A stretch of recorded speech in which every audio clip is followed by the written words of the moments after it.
Hey guys, hey again. You so rarely get to see me, but today you get to see Lucas, and Dana's over under the bridge like a troll buried in equipment. You know, the funny thing is, the last podcast episode, we had Joe on it, and he came, it was for his podcast, but it was just a little bit ago, and he said, it's so strange, you know? Lucas is in here running around with his hair on fire and sweating bullets, and Dana walks on in like she's some kind of talent. Well, you are talented, Dana, and so I'm glad I can create that for you. But today, for this one, I get to be the talent. We have a great interview today. So, Nory. Yes, but Nory. The full name. Give me the full name. Noryem Maldonado. Noryem Maldonado. But call me Nory. Call me Nory. Yeah, everyone calls me Nory. Okay, yes. Okay. So, a couple of housekeeping pieces. Yes. Should you decide, so they call it spiking the camera. Yeah.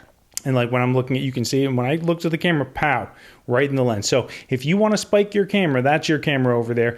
And so if you're going to do like a, hey guys, you can follow me at XYZ, you know, that's where you'll do all of that business. Perfect. Any other housekeeping thing? Try not to punch the microphone. Sometimes people get excited. And karate chop. Yeah, I talked with my hands, so it's like No, it's fine. restrain. You've got a little bit of room, you know. Yeah, I do, you just got to like move from the forearm. It's like, oh, see, I'm doing it already. Yeah, pretend you're a T-Rex. It's fine. It's totally fine. Okay, so Nory, I actually I met you over there at Melissa. Oh geez, wait, hang on. Chavez. Yes, her 5th year anniversary. That's right, yeah. Of Mac Global. That was amazing. Great turnout. We had so much fun. It was a party. It was an absolute party. It was. It was great, and she had that little camera. Yeah. Did you wind up recording any? I did not. What? Come on. I did not. I was shy. You were shy? Okay. Well, you should definitely be on. Look at this woman. She is beautiful. You should be on camera more. If you see a camera, you need to jump on camera. Well, thank you. You're welcome. Yeah. But really, what sparked my interest was not your luxurious beauty, ma'am. What it was when you started talking about government contracts. Yes. That's juicy.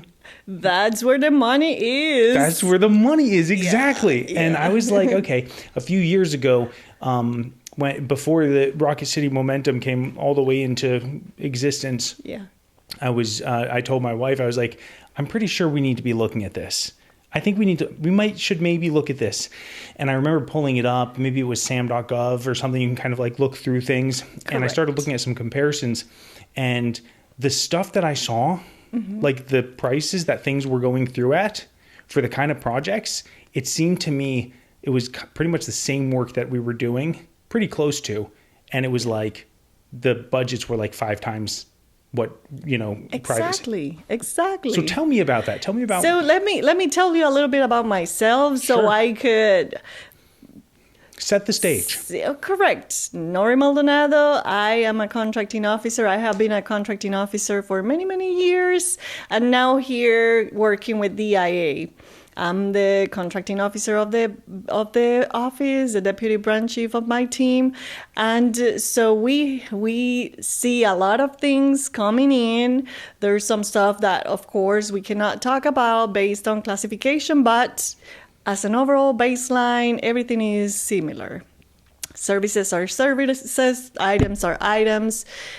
So during furlough, I decided that I wasn't going to sit in my house without a paycheck, right? So I decided to go ahead and incorporate my own business, Acquisition Solution Experts. Follow me, Acquisition Solution Experts. I help businesses develop proposals and strategies to win contracts. Why? Wait, because... Will you help me? Yes. Can you help me, please? I help you? I say, will you help me? What I really mean is help Dana. Yes. This is more of like a go to Dana kind of situation, because Yeah. if you try to go to me, nothing's going to happen. Actually, I'll just be like, this sounds great. Let's do it. But if you guys know, I mean, if you know, you know. But you were saying, you help people and businesses develop proposals and strategies to win contracts. So I'm using all of the knowledge that I have acquired throughout all of these years to guide businesses. Yeah, I know what goes, what doesn't go, what should go in a contract, in a proposal, and what the contracting officer is looking for. Mm-hmm. So in that aspect, I could put my contracting officer hat, look through it, and help businesses If you have a proposal already written, I could do the compliance check or start cradle to grave, like from... Cradle to grave? Yeah, that would mean That is a pretty grim positioning statement. Yeah. Cradle to success. But that is how contracting talks I see. about. Yeah, to the end of the contract. Right. Sorry. I was thinking the business. Right. So you can take them across the finish line. Correct. Or you can just check the work and make sure that it's going to go through. Correct. Help them know. From finding the opportunities, because some people do not know where to look at, what to look for, what's their best fit. Look for those opportunities, present those, and then you decide which one you want to go for. And then from there, okay, we finish that step. Let's go ahead and get you ready for a proposal, because you need to be ready before the solicitation goes out. So once the solicitation is out, we are ready. We are proposing based on all of the RFIs that we have already engaged RFI. on. What's an RFI? Request for information that the government posts out. And I don't know any, just so you know, I don't know anything about any of it. So, explain it to me like I'm 5, like I'm 4, like I'm a 2-year-old. A child. Keep it simple. It is simple. Contracting is simple. People. How could you? Okay, no, hang on. Yes, that's insane. It is. No, it's not. That's like the whole problem with contracting. At least, like from an external perspective standpoint, people are scared of it. Even me. Like, and honestly, it was just the fat paycheck that was like driving me to think about it. Because work is work. You know, you're going to work hard and do excellent work. You might as well get paid excellent for it. Right. But like I'd known about government contracting and heard about it for years. I've been in Huntsville for years. You always hear about it. But I was scared to approach it because it seems, I don't know, it feels complicated, which obviously you solve for that. Yes. But then it also feels like, I mean, I don't know. I'm just going to be candid. Isn't it kind of, it's like rigged. Only the certain people get to go. Like you got to know all the right. If you're not in the in crowd, it's not going to work. Like, speak on that a little bit. And I think that is a misconception, big misconception. Sometimes... I have evidence. No, I don't actually have evidence. So the incumbent contractor, meaning the contractor that is performing the work currently, they do know what the government needs because they're working on it right now. They've been doing it. Correct. Right? They've been like dealing with it, so they know how to present properly. Correct, but not necessarily is what the government wants. Maybe the government wants to mix it up to bring new talent, bring new innovation into the services that they need in order to make the agency successful. Would you say, okay, so what about this? I kind of like had this thought, and I mean, this is like a thought that I've had also just like bidding like in the private sector. Yeah. Do you think that sometimes people bid too low and miss the mark because of that? Like people won't even consider it because it's not enough money, so it doesn't legitimize it? So that's what we call lowballing. Uh-huh. Yes. And that could lose you a contract. Correct. Right? Correct. So you need to look at many aspects of that solicitation. Is this an LPTA, lowest price, technically acceptable basis of award, or is this a trade-off basis of award? If it's a trade-off in which you would know which what is the most important to the government. Sometimes in a trade-off, and that's what you will see mostly, the government is shifting from LPTA to trade-off. You will see that they encourage technical to be more important than price or past performance. So in that aspect, if you have a low ball but a great technical approach, you might be the winner, even though I would not recommend that. Yeah. Because you will be putting yourself in jeopardy as a small business, well, even as a small, medium, or large business, Sure. in jeopardy because then you cannot execute with the amount of the price proposal that you submit. There's just no budget. There's no budget to do the work. You could but not. basically, you're just like, yeah, you can't survive. In paper will be perfect, Yeah. but in reality, you cannot pay someone that low and retain that individual, you know, and in the long run... Or deliver the quality that you're saying that you're going to be able to deliver. Right. In the long run, what you want to perform well, you want to perform and bring a value to that agency and provide quality. Okay, so okay? I don't know. Everything is classified, right? It's all classified in Huntsville. So if I wind up in a trunk somewhere, you know what happened. Okay, you find Nory. She was the last person that saw me.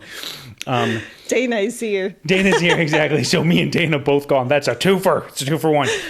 All right. So what's the biggest government contract you've been involved with? Like biggest dollar signs. Can you say? I could. You could say. It's just like, well, it's possible, but I'm not going to. Okay, fine. You don't. Okay. What is the craziest like thing that somebody would never think would be a government contract, a need? Interesting. Like the government needs 5,000 pounds of, I don't know, salt or something like strange like that. Yeah. So let's see. I'm not going to talk about the current agency for classification issues. Let's talk about previous agencies. Let's see. The craziest. This 160th. When me and my husband, we were in Fort Campbell. I was working there in Mission Installation Contracting Command. I was a contracting officer there. 160th, the Special Forces, they have a compound there, right? Everyone knows that. So that's not everyone knows that classified. It is not classified. Correct. But it was pretty interesting. Yeah, I don't want to get you in trouble, just for clarity, because if you go missing, then me and Dana are on the line for it, and nobody's... You're next. No, exactly. So they came and they wanted a special type of mittens. Yes, and we were like, oh wait, what's happening? No, Why? Come on. These are advanced personnel. Correct. Working with equipment, dangerous weaponry. They need their fingers to be toasty warm. Type of mittens. And we did not know anything about it, but there was a mission that they had to carry on, and they needed those mittens for that. Okay. It was a quick turnaround, within 5 days, and it was like, oh my gosh, how are we going to find that? Yeah, and so this was, okay, that is kind of unique. You don't usually think Special Forces and let's make sure you have mittens. It does also, it kind of makes sense really when you think about it. I mean, obviously, you've got to be able to keep your hands warm. I imagine that must have been. Yeah, that was very interesting. A very interesting request. Yeah, yes. Definitely. Other than that, it would be in Korea. I worked there at the 411th Contracting Support Brigade. It was an antenna. The antenna had US specifications. So that antenna was put together and it was almost finished and complete, and then the COR, the contracting officer representative, found out that the bolts that they used were almost similar to the US specs, but they were not US specs. Guess what? They had to put everything apart and replace those bolts. The order was for a prototype antenna, or they had produced a bunch of antennas, a lot of antennas? It was a very commercial. It was a huge project, yeah. Commercial antenna. Yeah, yeah. Huh. And that funny was little things like that, super interesting. That sort of made me think. I heard about this thing. I think I saw a video online, and it was a get rich quick thing, I'm sure, but it was about creating. It was actually about patenting bolts for aerospace for old planes. As the patents expire, you repatent the design for it, and because some of them are in circulation, then these government contracts come up and they have to get them, and you own the patent for it. I don't know that I haven't seen. Yeah, I'm not saying it's not possible. I haven't seen it. Right.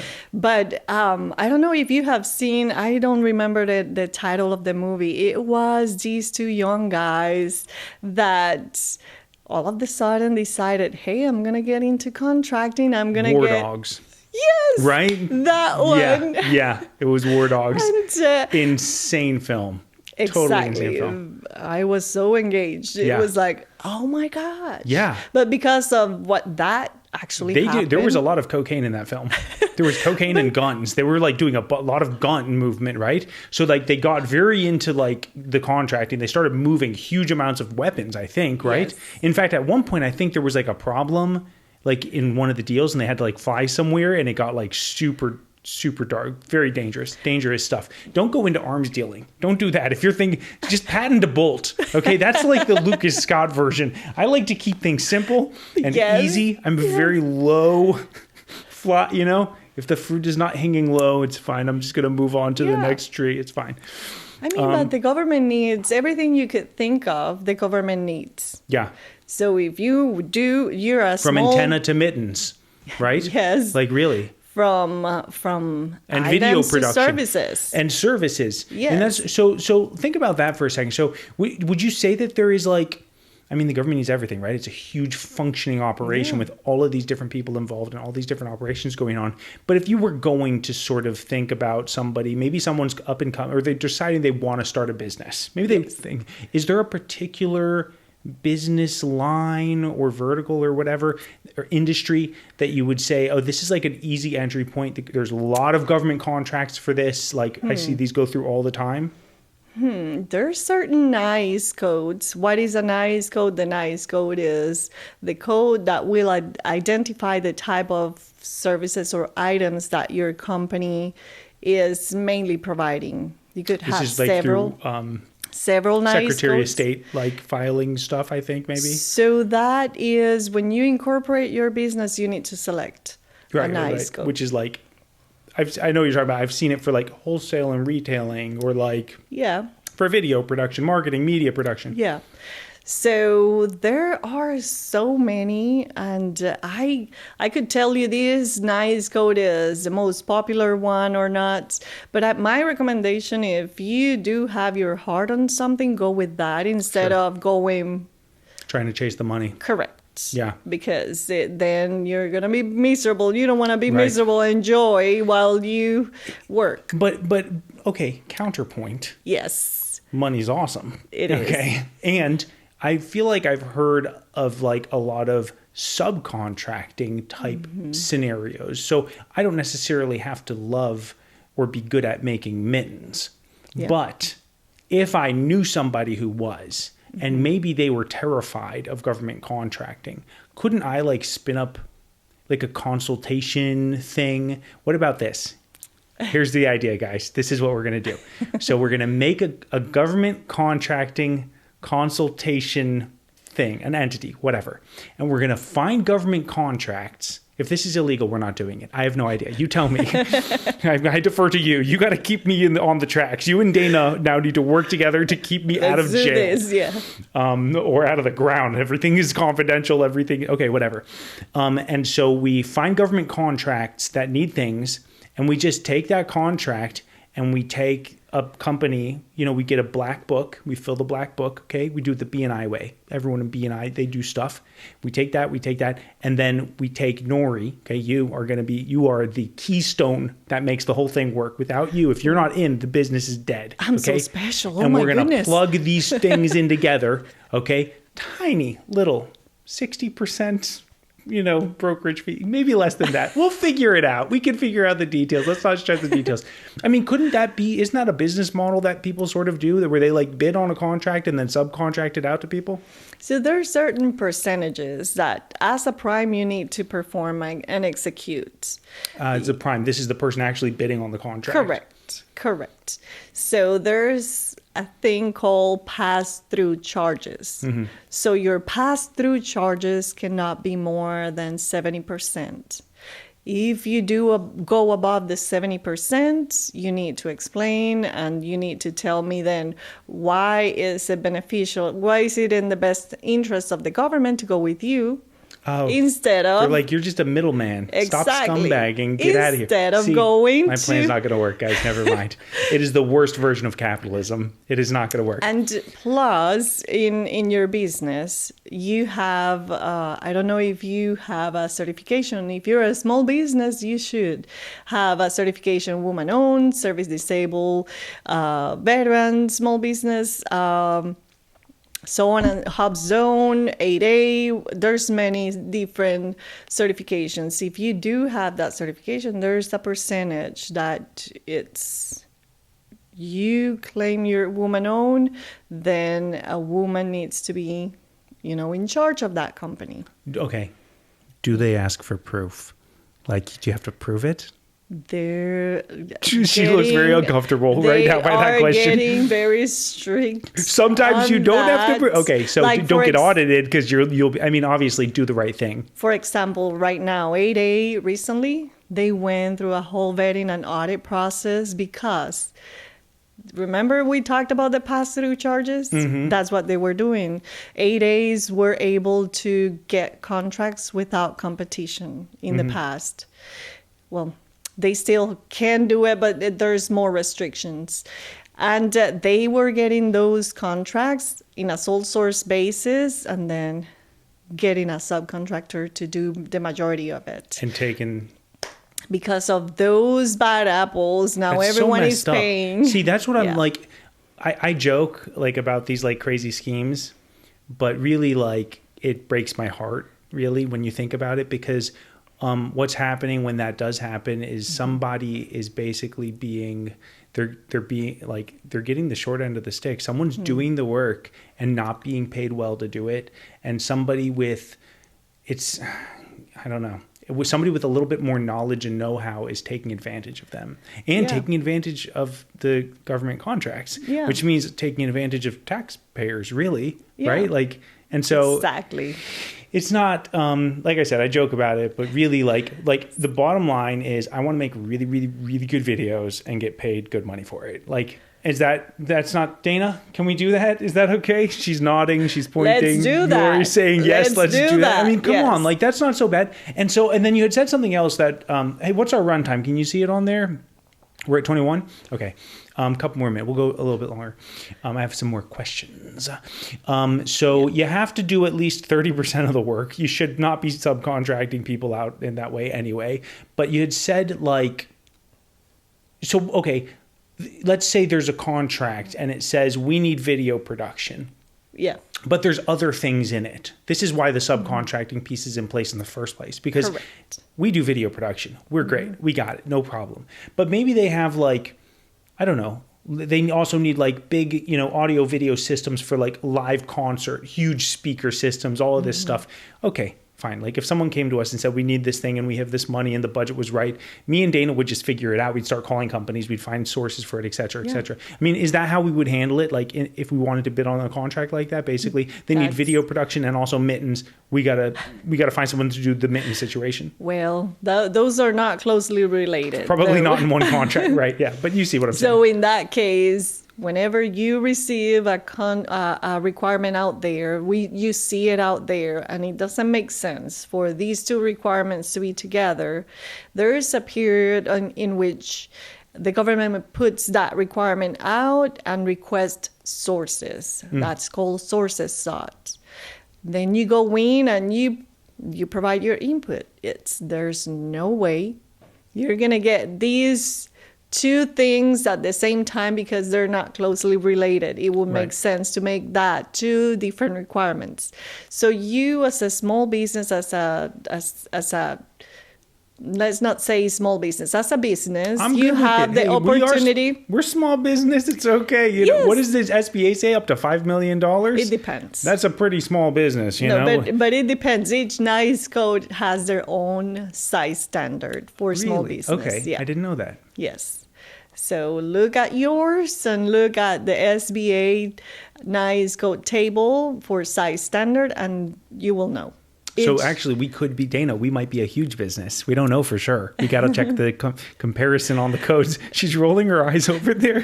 You would see NICE codes that have under 1,000 employees as a small business. Right. Yeah. It's No, we like only have that 900 is in employees. other nice codes. It's impossible that you will be a small business with that amount of employees. Right. Yeah.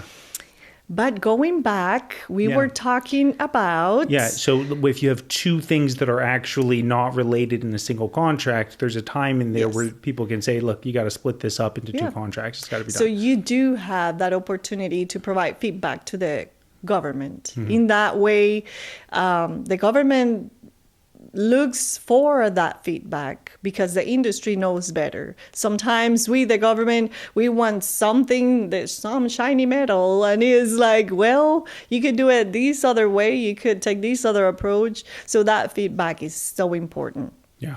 So if you see something out there, either as an RFI, requests for information, sources sought, industry days out there, go and provide feedback. Yeah. That's the only way that you would have that impact on that requirement. Okay. I might do the feedback. I might just say, Dana, can you please go provide feedback on Yeah. something? All right. I can tell that you are really smart and know a lot about this. And we could probably, you're like, maybe not. I don't, seems like you know a couple, a little bit. Okay. We could dig into this. We could dig into this more. We really ought to. We should meet and talk because I really do want to approach this kind of thing. I think that we could be doing government contracting. I think there's a lot of people out there that need what you offer. And I think that, I don't know if it's, I'll be honest, I don't know if it's within reach for us. I don't know if it's within reach for you. I don't know how, like, obviously this is your business, which means there's got to be some kind of billing structure. There's money. You got to put money on the table. Time is money, right? And you're spending Correct. time figuring it out. So, but if there's a way that people can get access to what you do, I think it would have a huge impact. There's a ton of businesses out there that, and I know just thinking of our business and even before our business, like when I was kind of freelancing as a videographer and figuring things out, the kind of contracts that I saw going out that I felt very confident I would be able to fulfill on just in my small crew with a few 1099s that I worked with, would have been game changing. One of these contracts per year and like the other business that I was doing would really shift it for me. And so I really want people to reach out to you and learn more. And I hope she's within reach. Oh my goodness. Who knows? But you got to reach out to find out. So why don't you tell us, where do we find you? How does someone get started if they want to talk to you more? And then we'll talk offline about what we might be able to do. Absolutely. Please reach out to Acquisition Solution Experts. You can find me online at www.acquisitionsolutionexperts.com. In there, in my website, you will see the pricing model. You will see the different services I provide. And also, I do provide monthly retainer services. All of the information is there.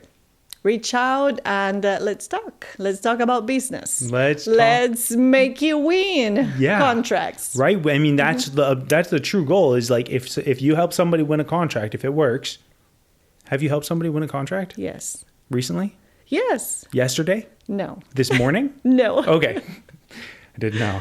Maybe, who knows? Somebody wins a contract, they're going to have money. And they're going to want more contracts. And that makes it work, right? Just like with us. We help somebody produce beautiful marketing videos. They start generating more leads, more sales. They're going to want more marketing. Their marketing budget's going to go up. So I think it's great. And thank you. Side note, pricing listed on the website. I think that's a great point of transparency. I think it's a great way to go. And I love it. And so I think it's Dana. Oh, she's typing over there. I think she's going to the website. Oh, there she is typing. She's looking it up right now. Okay. Check it out. Get involved. Reach out to her. And let's get some government contracts going on. And if you like, reach out to us and we can, produce a piece of media about your business. Hey, do people ever submit video for here's why you should choose us for the sometimes they do. Okay, sometimes. Come on. You see something? Yeah, there could be a situation, but of course you probably don't want to submit a terrible video take you out of the running. They're like, not gonna work. But that could be really cool. All right, guys, make sure that you subscribe, follow us on all the socials. And if you like content like this, then make sure you check out our YouTube channel and follow for the next sweet podcast. Learn more about all kinds of cool things in Huntsville. Thank you for having me. How dare you? I did my clothes already.